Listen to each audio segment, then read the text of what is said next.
ইলিশ diplomacy, আমি একটা নাম দিয়েছি যে ইলিশ ডিপ্লোম্যাসি। ইলিশের রপ্তানি বন্ধ করে দিয়েছে বাংলাদেশ। আমরা ইলিশ খেতে পারছি না, এটা ওদের ধারণা যে ওদের দেশে ছাড়া কোথাও ইলিশ হয় না। আরে বাবা, হাসিনাও আমাদের একবার ইলিশ বন্ধ করে দিয়েছিল তোমাদের মতো। কী হয়েছে? কিচ্ছু হয়নি আমাদের। তিস্তা দল না দিলে হাসিনা বলেছিলেন যে আমরা ইলিশ দেবো না, দেননি। কী হয়েছে? আমরা জব্দ হয়েছি, না খেতে রয়েছি। আমাদের দেশের কাকদ্বীপ, ডায়মন্ড হারবার, সাগর দ্বীপ, ওদিকে শঙ্করপুর মৎস্য বন্দর, সব জায়গায় ইলিশ পাওয়া যায়, কোনো চিন্তা নেই, প্রচুর ইলিশ পাওয়া যায়। আপনাদের, হ্যাঁ এটা ঠিক, আপনাদের ইলিশটা আসলে আমরা আর পদ্মার ইলিশ আমরা খেতে পছন্দ করি। পদ্মার ইলিশটা সব থেকে সুস্বাদু এবং তার ইয়েও ভালো, মানে স্বাদে গন্ধে পদ্মার ইলিশের কোনো তুলনা হয় না। বলছি, সেটা বলছি, কিন্তু তার মানে ইলিশ আর ওই ইলিশের মধ্যে যে আকাশ পাতাল পার্থক্য তো হয় না, সামান্য 19-20। এই তো আমরা 850 টাকা করে ইলিশ কিনলাম, 650 গ্রাম ওজন হলো। অসাধারণ খেতে আমাদের দেশে ইলিশ। ভাগ্নিকেও কিনে দিলাম, অসাধারণ ইলিশ আমরা খাচ্ছি। তাও ধরে রাখুন, এগুলো যে এখন ধরা ইলিশ তা নয়। 3 বছর আগে কোল্ড স্টোরেজ থেকে বেরোচ্ছে, অর্থাৎ আমাদের 3 বছরের মাল কোল্ড স্টোরেজে আছে আমাদের কাজে। আমাদের জব্দ করতে পারবেন না আপনারা।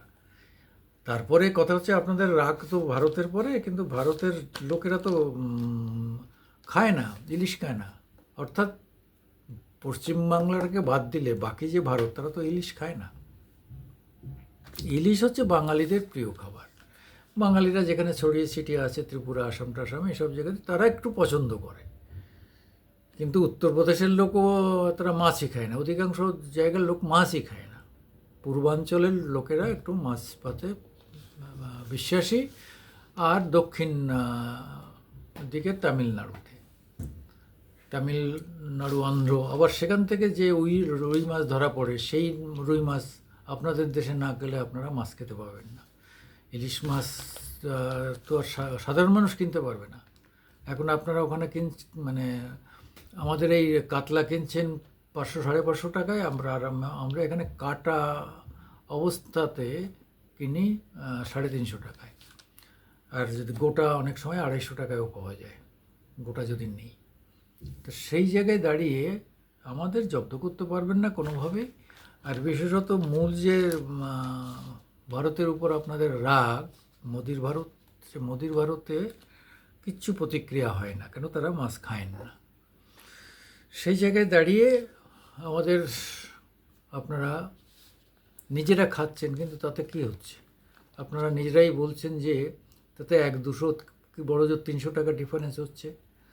2200 টাকায় খেতেন যখন আমাদের দেশে রপ্তানি হতো, এখন আপনারা 18 থেকে 20 মধ্যে কিনছেন।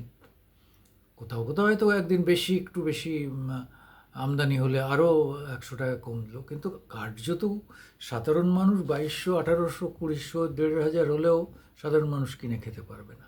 তারা আসছে, দেখছে, হাত বুলিয়ে চলে যাচ্ছে, খাচ্ছে। যারা মাসে অন্তত 50,000 টাকা থেকে 1 লাখ ইনকাম করে, তারাই খেতে পাচ্ছে।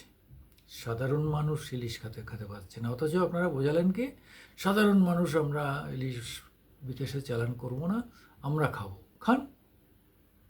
আর আমরা কি ইলিশ না খেয়ে মরে যাচ্ছি? মোটেই মরবো না। বললাম তো, আগামী 3 বছরের ইলিশ আমাদের কোল্ড স্টোরেজে আছে।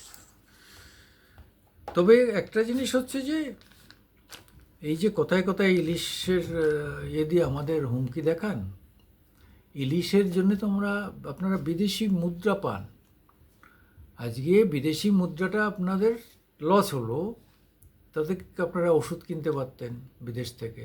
আমাদের দেশ থেকে না কিনুন, চীন জাপান থেকে ওষুধ কিনতে পারতেন, আমেরিকা থেকে ওষুধ কিনতে পারতেন। তারা তো আর ওই বাংলা টাকা নেবে না, তাদের তো ডলার দিতে হবে। তো ডলার যদি ইনকাম না হয়, তার ডলার দেবেন কাকে? কালকে আপনাদের যদি কোনো যন্ত্রপাতি অস্ত্র কিনতে হয় তাও তো ডলার লাগবে। পাকিস্তান থেকে নাকি অস্ত্র কিনেছেন কি? পাকিস্তান নাকি আপনাদের বাংলাদেশে মুদ্রা দিয়েছেন? মনে হয় না, ডলার দিতে হয়েছে। তাহলে এইভাবে ডলারের অপচয় করে শেষকালে একসময় দেখা যাবে যে মানুষ ওষুধের অভাবে মারা যাবে, আরও অন্যান্য সমস্যা হলে কিছুই করতে পারবেন না।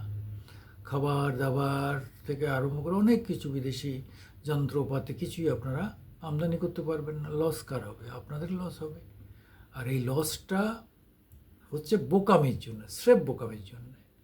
আপনারা যদি লিস্ট বন্ধ করে দেন, আমরা কি সব খুলে দেবো, পেঁয়াজ দিয়ে পাঠিয়ে দেবো? আনছেন তো, বিদেশ থেকে আনছেন, পাকিস্তান পেঁয়াজ পাঠাচ্ছে, পাঠাক। চীন পেঁয়াজ পাঠাচ্ছে, পাঠাক। কত সস্তায় পাবেন দেখুন। ভারতীয় পেঁয়াজ বন্ধ হয়ে গেলেই আপনাদের পেঁয়াজ আকাশ ছুঁয়ে যায়, 100-র উপরে চলে যায়। ভারত থেকে পেঁয়াজ গেলে সেটা 60-70-এ নামে। ডাল বলুন, আলু বলুন, আলু পর্যন্ত, সাধারণ আলু, সেটাও আপনাদের ওখানে 60-70 টাকা।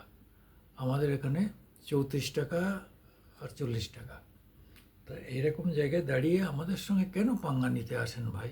না খেয়ে মরে যাবেন, কিছুদিন পরে না খেয়ে মরে যাবেন। আপনাদের এই ছাত্রদের তো আবেগ আছে, তাদের তো প্র্যাকটিক্যাল না, তারা জানে না যে ভারতের সঙ্গে পাঙ্গা নিলে তাদের কী লস।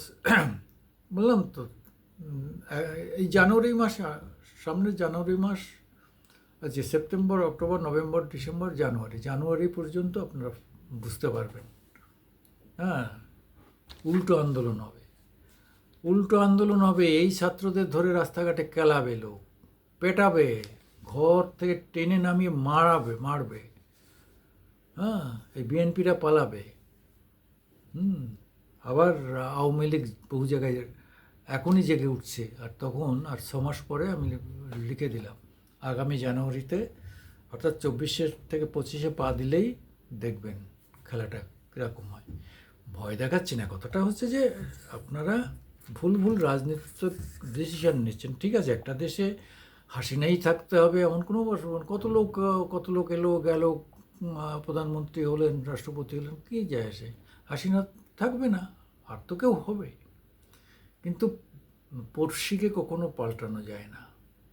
আর যার সঙ্গে খাদ্য, বস্ত্র, নিত্য প্রয়োজনীয় জিনিসের লেনদেন যার সঙ্গে, তাকেও চটাতে নেই। আপনি যদি পাশের মুদিখানাকে চটিয়ে দেন, তাহলে তো আপনি আপনার প্রয়োজনে মুদিখানায় ছুটতে পারবেন না। আপনাকে বাজার পর্যন্ত ছুটতে হবে, তাতে রিক্সা ভাড়া করতে হবে, অটো ভাড়া দিতে হবে, সময় নষ্ট হবে, রাস্তায় অ্যাক্সিডেন্ট হতে পারে।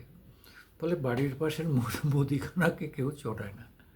যাই হোক, আমি সুকুমার দেবনাথ আপনাদের কাছে বিষয় নিয়ে আসি। আপনাদের ভালো লাগলে আমাদের একটু লাইকস দেবেন, শেয়ার করবেন, সাবস্ক্রাইব করবেন।